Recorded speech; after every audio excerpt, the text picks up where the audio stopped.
up, everybody? Welcome back to the channel. It's the Fandom Frequency Network, as you already know. And if you're just joining us for the first time, welcome to the Multiverse of Fandom. We cover everything all over the spectrum of pop culture. So, just so you don't miss any other dose of that fandom frequency dopeness in your feed, click the subscribe button right there down below this video, and make sure you click the cowbell, as I like to say, hashtag more cowbell. Click that bell button so you get an update and get an alert every time we upload new content here to the channel.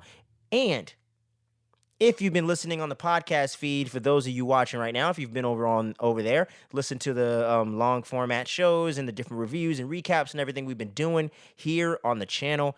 Much appreciated. Thank you very much. We really appreciate y'all. But with no further ado, it is time for the second to last review of the View Askew review series, recovering everything in Kevin Smith's View Askew universe. And this is going to be a fun one indeed. This is all about Jay and Silent Bob Reboot, baby. The Jay and Silent Bob highly anticipated sequel. It took 18 years for us to get it, but we finally got it back in 2019, man. I remember me and my boy Lando, shouts out to him, went over there to like Fullerton, I believe, to one of the local theaters over there to go check out that movie, man, when he took it on the road and had it for a very limited theatrical release, very similar to his current release right now. The whole reason why we're doing this review series leading up to his latest release, the latest chapter of the View Askew universe, the capper to the Clerks trilogy, Clerks 3. And yeah, man, so it's all full circle, and it's been a good time, and yeah, so that's what this is all about. And Jay and Silent Bob Reboot, man, it had been a minute, but it's time. And the great thing with this particular entry in the series is it being titled Reboot, meta elements right there. And that was the big strength and the very unique aspect of the original Jay and Silent Bob movie, Jay and Silent Bob Strike Back in 2001. And for those of you that have seen that movie know it is like meta on top of meta on top of meta. It's like 16 walls, man. And if y'all know that reference, comment down below and let me know where that is from. But yeah, man, this is way before the days of Deadpool, way before the days of She-Hulk, way before, but not before the days of Ferris Bueller. You know what I'm saying? So that was really the big fourth wall break meta stuff at the time. And not a bunch of fourth wall breaks in Jay and Silent Bob Reboot. We got one, as we did in the first film with our boy Banksy. Holden McNeil, played by the great Ben Affleck. Man, you morose looking motherfuckers right there. Looks like someone took a shit in your cereal. Bang. Y'all know the deal, man. And that was one of the fun elements of this movie, man. It's all meta. It's all about reboots versus remakes and Hollywood repackaging all these nostalgic franchises into new installments. The list goes on. Ghostbusters Afterlife, The Force Awakens, which is kind of like the really first big one. You know what I'm saying? As of recently, Cobra Kai over there on TV. So you got a lot of the, the legacy reboot sequels, requel, you know what I mean? Shout outs to Scream 6. Scream 5, my bad. But yeah, man, so that was the whole fun element of this, is pretty much just being self-aware of the fact that they're doing a very similar sequel, and even in the overall like story and the structure of it is very similar to that first Jay and Silent Bob movie, but he took certain elements and flipped them on its head. So that's the one thing with this movie that I always have such a fun time with, and I thought the initial concept and setup when they dropped the trailers and announced it was coming out, I was very excited about that, and he definitely delivered here. Kevin Smith really did a great job of bringing that Jay and Silent Bob brand of silly, zany, inappropriate, over-the-top, damn near offensive humor that we all know the View Askew universe is full of, with especially with our boy Jay, and a little bit with Silent Bob, but mostly with Jay, and that continues here. But you get growth of the characters, and they're definitely acknowledging the difference of times and how things have changed socially, politically, and all these other things, but it doesn't get into it in such a serious way where it's not fun to watch. You know, they just, like he says, like with the new group of girls that they're going to Hollywood with in the van, very similar to the previous film with, Elijah Dushku and Justice, Boo Boo Kitty Fuck, all that stuff, right? And they're just saying, oh yeah, you're like a more diverse, cultural version of them, So it's like, I like how Kevin Smith took these elements and just kind of updated them in the same ways they do reboots with more of a diverse cast.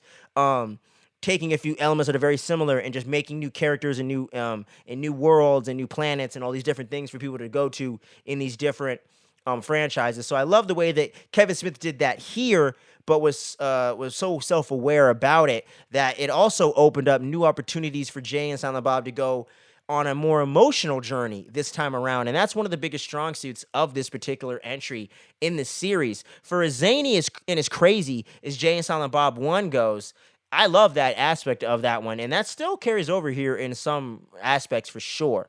But it's definitely taking its time to tell a little bit more of a real story of a dad in Jay that didn't know he had a daughter, finally got a chance to reunite with her, but the mother doesn't want her to know, so Jay has to keep that secret from Millennium, aka Harley Quinn Smith, Kevin Smith's real life daughter. So her playing Jay's daughter in this, and Justice and him having that child for 18 years and he never met, and he had the same thing, which is also very meta because in real life, Jason Mewes never met his father, and his father left when he was a kid and stuff like that. So I love the way that that Kevin Smith used that real life stuff for Jay and put that into this film. He didn't know his dad or whatever.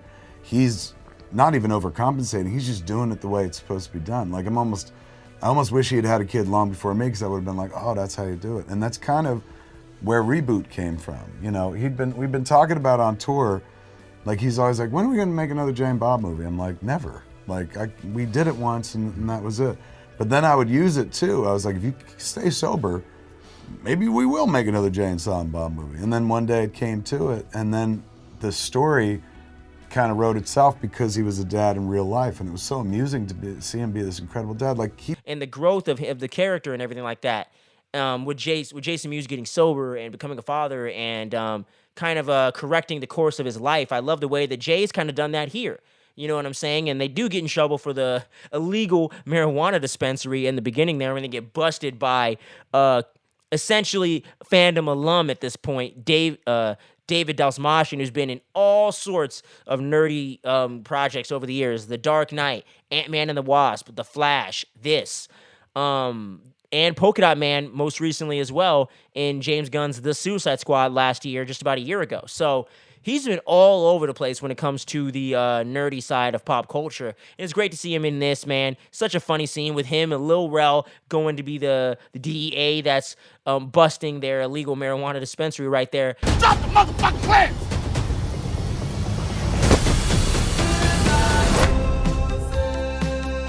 That son of a bitch doesn't have a dick! He's got a fucking dick! He just got it tucked in!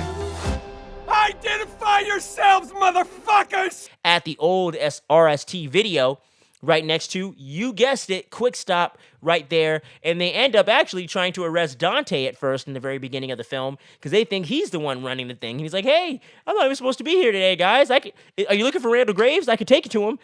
So it's just really funny, and I always like that part in the beginning. And then Jay pulls out the classic, what's his name? Oh man, I can't remember the damn Silence of the Lambs character, Wild Bill or something like that, where he does the whole tuck thing with Jay sitting over with his jacket over his shit. I'm like, oh gosh, Jay, put that away. You're middle-aged, man. But this motherfucker has no dick. It's just so silly, man. But the whole thing kicks off from there, and you got Justin Long coming in here as a quick cameo, playing their corrupt lawyer who's working for Saban Films. Old ass star-studded piece of shit. That movie sucked balls. Suck asshole too. Your Honor, I object. I'll allow it. That movie did suck balls and asshole. On the low, who is suing Jay and Silent Bob for the use of their own names because they trademarked it. And this ain't She-Hulk, man, but trademarks just keep coming up no matter where you look, man. And they can't even use their own damn names because Justin Long represents them in their little small claims court case. And you got Craig Robinson coming up in here from great films like Hot Tub Time Machine, This Is the End, and stuff like that, coming up in here, pulling a cameo as the judge. So you got all the hilarity that continues in this courtroom scene with Craig Robinson and Justin Long and all that. And Justin Long essentially had them sign over their rights to use their own damn names of Jay and Silent Bob over to Saban Films, who's creating this Jay and Silent Bob reboot that they find out about that's being produced in Hollywood once again, of course.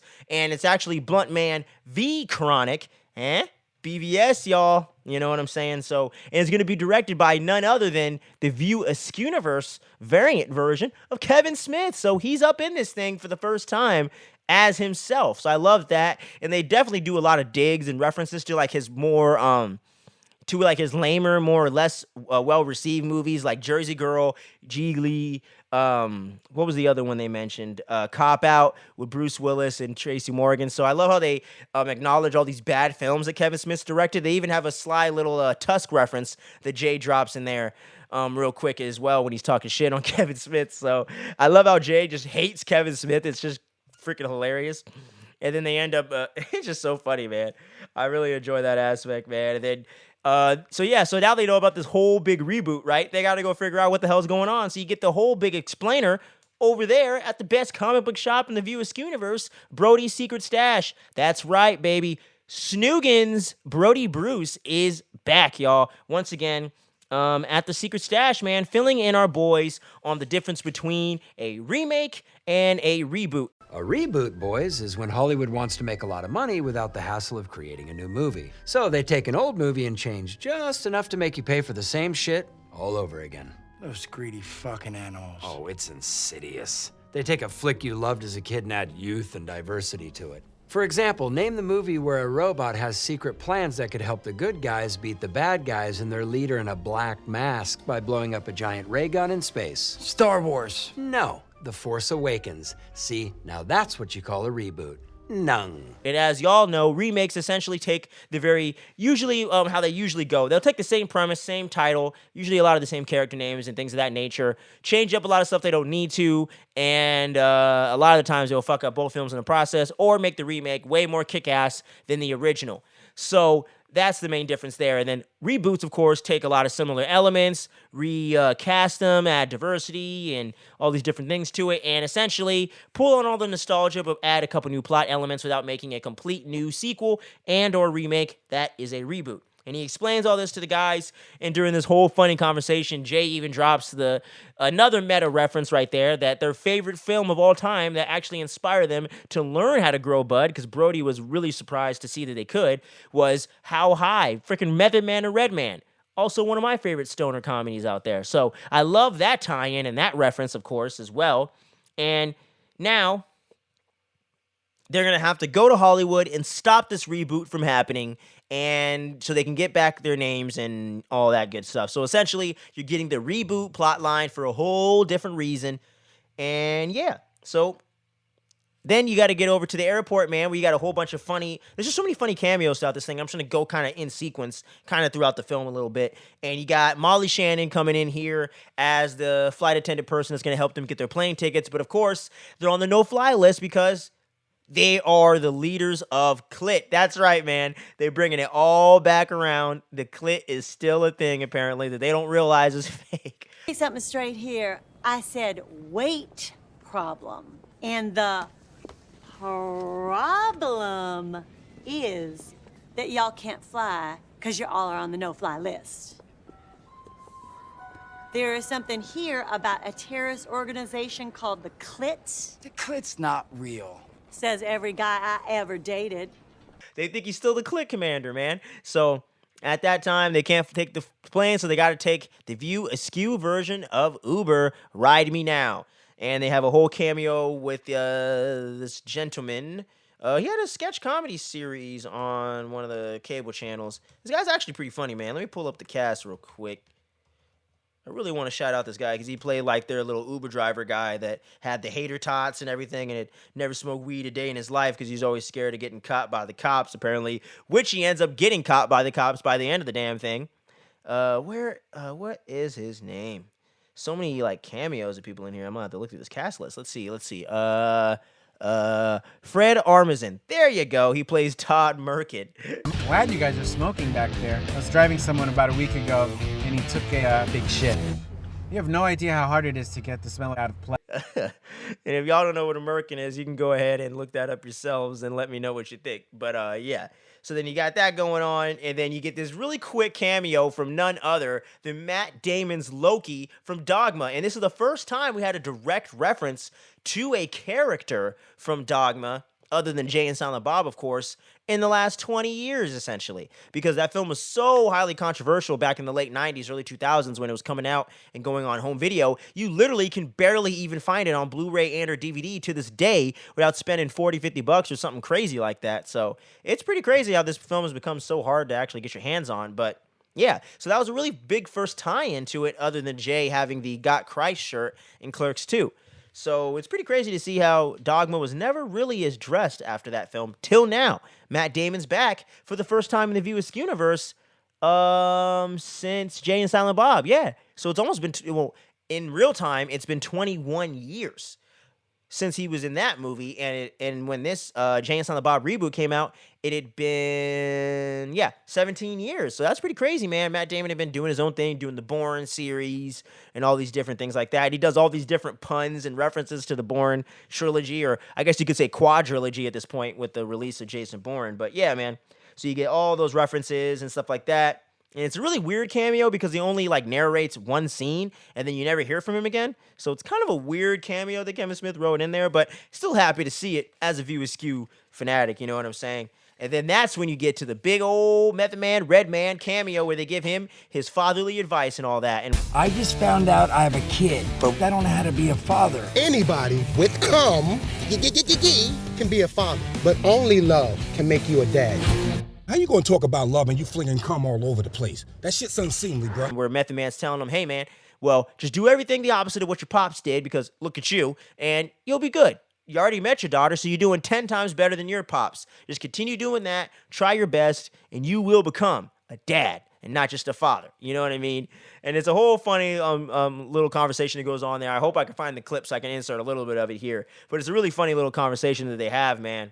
And, oh my gosh, I said Lil Rel. I meant to say Donnell Rawlings in the beginning with Damon Dalmatian. My bad. So, yeah, David Dalmatian was with Donnell Rawlings in the opening scene. My bad, because I was looking at the cast here. But, yeah, man, so you continue on, and they got to get to Chronicon. But first, they're going to go to movies and get some food with Merkin. And once they give Merkin the J and let him run off on his own, he ends up getting chased away by the cops, unbeknownst to them. Jay, while he's making his order for his cow tipper, notices on the TV screen in movies, you know, you got to have your classics. You got to have your mandatory stop at movies at every View Askew film, man. So we're there. We're doing it. And Jay sees none other than Boo Boo Kitty Fuck, man. Molly Shannon. Not Molly Shannon. Oh, my gosh. I meant to say... let me pull up the name here so I don't fuck it up again. Shannon Elizabeth, sorry, not Molly Shannon. Shannon Elizabeth comes back as Justice in the flesh, man, on TV as a weather girl now. And Jay's like, yo, we got to go say what's up to her, man. We got to go see what's good with that. So they do, and that's when it's revealed that 18 years ago, after she was released, after she was released from prison and all that stuff, and Jay never really visited her in jail and all that because apparently, well, obviously, you can't bang in there. So that was the whole reason. She was assuming that he was mad at her, but the reason why she thought he was mad is because she thought he knew of their child, who is none other than Millennium Falcon, a.k.a. Millie, played by Harley Quinn Smith, Kevin Smith's real-life daughter. Brace yourself. You're about to meet our love child.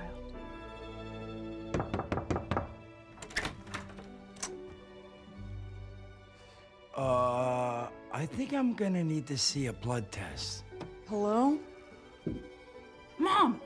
I told you to leave these meth heads tied up until the cops got here. Okay. But so she pops up in here, and Jay gets to meet his real life daughter right there, and you know what I'm saying. So I kind of flipped those events with Method Man and Red Man, but you get what I'm saying. And they end up going on this whole crazy thing with Millie's deaf friend. I'm trying to see if I can find the girls I could shout her out, but I can't find her on the cast list. But yeah, man, it was this deaf girl, which I believe was a real deaf actress. She did a really good job in the film as well, and she was Millie's friend, and they were getting all their group of friends together. Another girl named Jihad, played by Aparna Brielle, and another girl that was apparently supposedly from China, but we all know that was a bunch of BS, which turns out to be Shan Yu, played by Alice Wen, who turns out to be a Russian spy, but we'll get there in the end there. And yeah, so then they got to make and then they end up having to go, and Justice asked Jay not to admit that he is Millie's father for the entire trip. So while they're making their way to Hollywood, he can't reveal this information. But before they leave and make their way over to Hollywood and stuff, they end up meeting Justice's new partner, who's actually a woman named Reggie, played by the great Rosario Dawson making her triumphant return to the View Askew universe in a second role, and for the first time since Clerks 2 in 06. So great to see her for the first time in like 13 years, man. Crazy how much time gaps are in between these things. But yeah, so it's great to see her back, man, and see her up in this thing. And then that was pretty much it for that. So now the kids are together and they're making their way to Hollywood with our boys, Jay and Silent Bob. And on the way, they have all kinds of crazy little adventures. They run into the KKK, led by none other than Y2 motherfucking J. Chris Jericho pops up in this thing and makes a quick cameo as well. Peekaboo. Ah! We always have a good time with that, though. And they end up beating up the KKK dudes and getting the hell out of there. And then they make their way to Hollywood and finally make it to their destination of Chronicon, which, as Brody explained earlier, is was a convention created just specifically for the Blunt Man and Chronic original film fans, and just a little convention for that. But then it turned into what we know in our real life as Comic-Con, and now it's a big convention that's going on for years and years, man. And now they're up in this thing, and they got to go figure out how to stop this movie from going down. And once they get into the convention and get to the panel, or right before they get to the panel where Kevin Smith is going to be filming the new scene, it's actually, they show a quick little Chris Hemsworth cameo, Thor popping up in this thing real quick, and he gives them the directions to where they got to go and all that. And once they get to the VIP section to get their passes to get into the panel, you got good old Dan Fogler from Fantastic Beasts and Where Not to Find Them, because I don't watch those movies, really. And from one of my all-time favorite and underrated comedies, Fanboys, might be dropping a review for that on the channel at some point in the future. We'll see what's up. But yeah, man, so he pops up on this thing real quick, and then he's up out of there.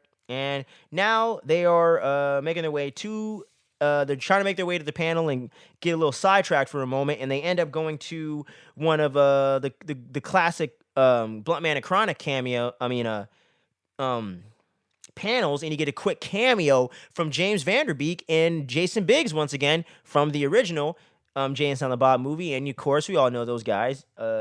It's the pie fucker right there. So, they pop up in here and he's talking mad shit. Like, Jason Biggs hates that movie in this universe, man. He's talking mad shit on the Jay and Silent Bob movie. He hates it.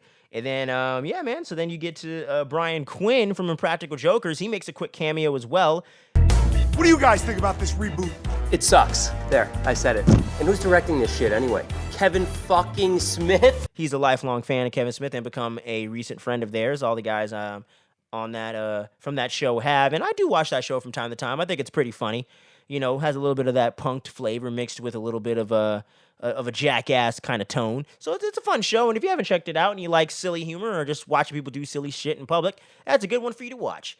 But yeah, man, so then he comes up in here and he's asking him about what they think about the reboot. They start talking shit on it, and then Jay and Silent Bob end up making their way, trying to make their way to the panel where Kevin Smith is, but they run into none other than the Clerks 25th anniversary cast, and they're all made up to look in black and white, of course, and we end up seeing them possibly again in another installment. I'm not going to reveal that here, but I think you might be able to read between the lines. But then they make their way, as they're running away from the security guy from the original Jay and Silent Bob movie, they run into none other than Ben Affleck's character of Holden McNeil from Chasing Amy, man, where he pulls out the classic quote, "Look at you morose motherfuckers," right there. And you get the whole great father monologue from Ben Affleck doing some excellent acting in a movie where you definitely would not expect that. I think life was all about me. I was the hero of my own story. I was Bruce Wayne of one lifelong issue of Detective Comics, so to speak. And that kid came along and suddenly you realize you're not Bruce Wayne anymore. You're Thomas Wayne, or Bruce Wayne's mom, whose name escapes me. It's great to see the reunion of him and Kevin Smith, man, because they had some issues and stuff in the years after Jiggly up till now, up to that film. And I'm glad that they've been able to mend their friendship and become cool with each other again. And Kevin Smith was really happy about that, too. And he said that publicly in interviews and things on his podcast. That I made it with those kids, with Joey, Jason, and Ben, kids that I met on Mallrats and stuff. And this was like us doing it down in the dirt, 250 grand. I believed in them, like the studio wanted other people, but I was like, we'll take less money to do like this. This is an important part of who I am, of my myth. He was really so happy to mend that friendship with Ben because they really do go pretty far back and were friends way back in the early days of both of their careers. And Kevin gave him a really big shot at the time doing Mallrats and stuff when he had barely did anything other than like School Ties and Dazed and Confused. So Kevin Smith was definitely instrumental in some of the success of Ben Affleck's career and just getting roles in those early days. You know, Kevin was the first person to offer me like a lead role, you know, to sort of like believe in me for a movie that was actually going to be distributed and that someone was going to do, and really leveraged a lot of his personal credibility, believing in me just because he had met me on Mallrats and we had kind of made friends, and he wrote this beautiful script and he just called me and offered it to me. It was the first time I didn't have to audition for a movie. It was the first time I really felt like a director, you know, really believed in me and took a chance on me, and I've always been grateful to him for. Because Ben has done a lot of stuff in his own right, obviously winning Oscars and writing Academy Award nominated, a couple of Academy nominated films, and doing all this crazy shit, becoming Batman and all these other things in his own right. But it's cool to see these guys come back together and share this scene, man. And it's a great scene talking about fatherhood and how everything changes when that happens. And then you also get a great cameo from my girl, Joey Lauren Adams, who you don't see enough of these days. I think a lot of remakes are sometimes just because the film was successful and let's make another. But with Kevin's film, it feels, not to sound too like literary, but like very Faulkner-esque in a sense that he's created this world and this, I kind of think of it as a county, but it's like New Jersey and these people from there, and you know, they've gone in and out of all his works. Coming back as Alyssa motherfucking Jones, man. So happy to see her back from Chasing Amy. They eventually ended up having a kid together, but because she wanted a kid with her partner, Holden was the guy that did the whole thing, you know, made the kid, and yeah. So they co-parent the daughter, who they named Amy. So I love that, man, and it's such a great cameo from my boy Ben Affleck. Love seeing him back in the View Askew universe. And if we never seen him again, which we might, I don't know. But if we never see him again, I think it was a great way to sign off in the View Askew universe for my boy Ben Affleck as Holden McNeil, man. Definitely one of my favorite parts of the entire film. I love that whole entire scene, man. And then you move on over to where Jay and Silent Bob realize they got to get those VIP passes and they can't ruin this movie.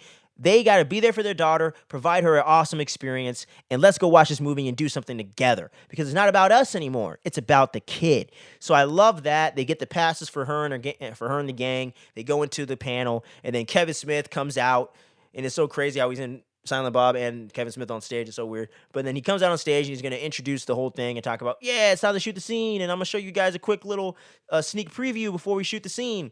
And they show a little preview with Melissa Benoist from Supergirl, of course, playing the rebooted version of Chronic. And then you have the third on-screen Batman in all time of live action, Val motherfucking Kilmer, coming back to play the rebooted Blunt Man, which was awesome. It was so awesome to see Val Kilmer back, man, because he's been having some health issues, for those that aren't aware out there, and he's always been one of my favorite actors, man, so it's really cool to see him. And I want to check out his documentary, Val. I heard that was pretty good. But anyway, so yeah, it was awesome to see that whole scene, and then you got Chong up in here, Tommy Chong playing their version of Alfred, essentially, talking about stoners don't fight, man. Like, am I in Black Panther?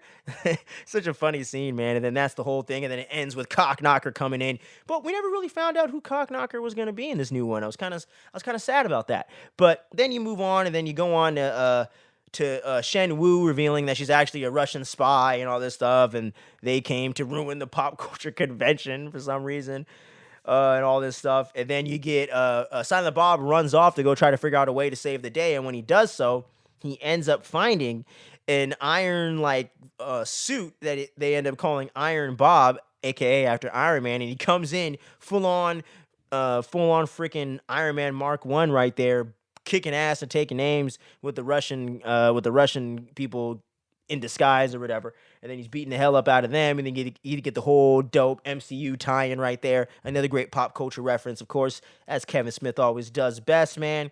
And then they finally kick ass and save the day, and then they return back to in front of the quick stop, man, where Jay's giving some then the last scene giving some advice to his daughter, saying, hey, I hung out in front of the store most of my life, so make sure you don't do that. And I always wanted to get a cup of coffee and be a dad with my kid, and now we're gonna do it. So now we're hanging out, and it's a great touching scene to end the film right there, man. And that's pretty much it for Jay and Silent Bob Reboot, yo. That's pretty much the whole film, all the great cameos and moments. Definitely a fun watch, man. And it's always hard to rank these movies. I just love all these movies, so it's hard to say. But it definitely was a great return to form for Kevin Smith, and I do think it is one of his funnest films. It is definitely one of his one of the most rewatchable, I think, entries in the series. But I love all these movies, man, and it's a great time.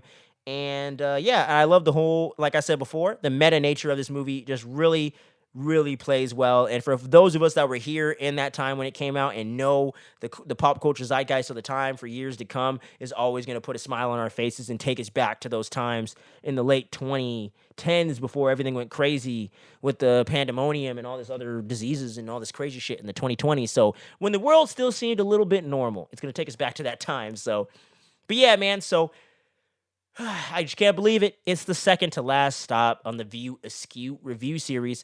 I really almost don't want it to end. I just love discussing, watching, taking notes, and just getting into all these movies, man. And it's been a blast so far. If you haven't checked out those already, man, click up top right there, man. You're really going to want to check out the rest of the View Askew review series. We're doing everything from Clerks up to this movie. We got Clerks 3, the spoiler review, dropping this weekend. Probably the next day after you guys see this video. So if you're watching this in real time, of course, in the present, thank you so much for checking us out, man. Make sure you click that like, subscribe, and the share button before you leave for the day. And we're going to have a whole ranking of these View Askew review movies, man. The View Askew universe will be ranked by yours truly, all 8 entries in the universe, man.